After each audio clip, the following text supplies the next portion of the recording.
This is Noir Alley, and I'm your host, Eddie Muller. This week's offering is the second this season by prolific yarn spinner William Riley Burnett. It's Nobody Lives Forever, released by Warner Brothers in 1946.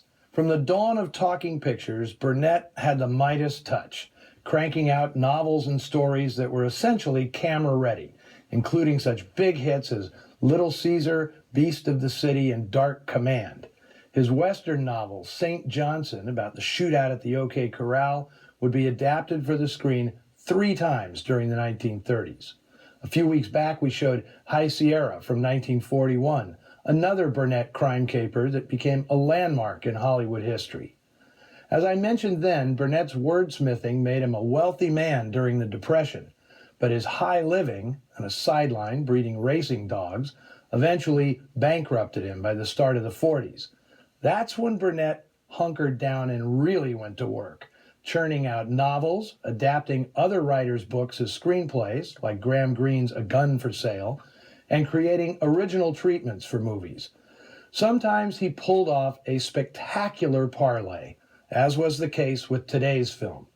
Warner's paid him to create an original story for a picture to star Humphrey Bogart. But Burnett had a clause in his contract stipulating that a film based on one of his original stories had to be made within a certain amount of time, or else he could take back the story and turn it into a novel, which is exactly what happened.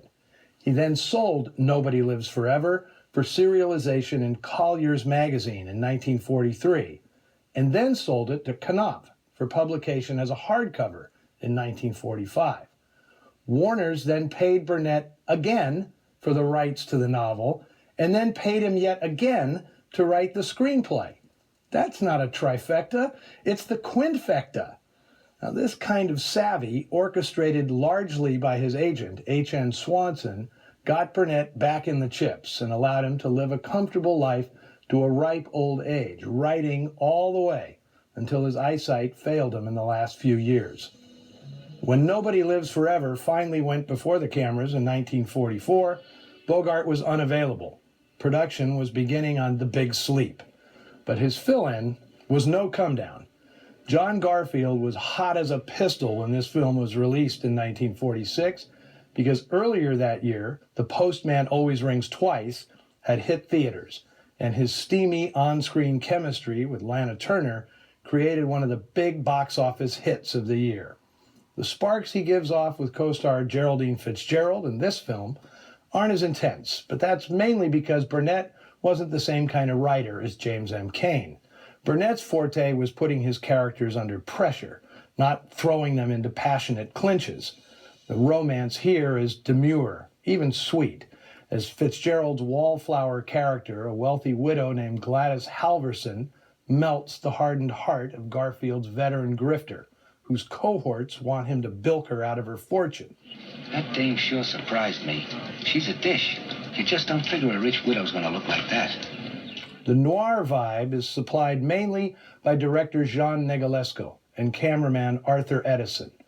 The Romania-born Negulesco began as a painter, and his early jobs in Hollywood were as a set decorator, designer, and a director of dozens of short films.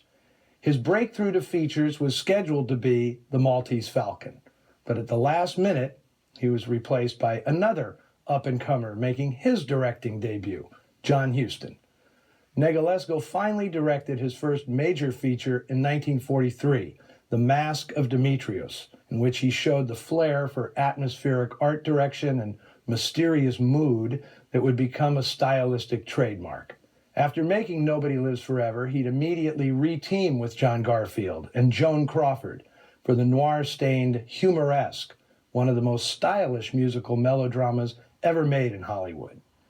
The supporting cast here includes such familiar faces as Walter Brennan, a bit hard to believe him as a crook, George Tobias, Richard Gaines, James Flavin, and Richard Erdman in a nice bit as the hotel bellboy. Faye Emerson, the daughter-in-law of then-President Franklin Delano Roosevelt, takes a nice turn as a not-too-fatal femme fatale. As the villain of the piece, accomplished British-born stage actor George Coulouris, once a member of the famed Mercury Theatre Company, has a field day chewing up anything on the set that isn't nailed down. You know what you're doing, playing with toys like a kid. The biggest thing that ever happened to us is right around the corner, and you sit there cutting out paper horses. This one is noir with a soft-boiled heart, as W.R. Burnett creates his version of a Damon Runyon story, featuring a gaggle of crooks with more mirth in them than menace. From 1946, Nobody Lives Forever.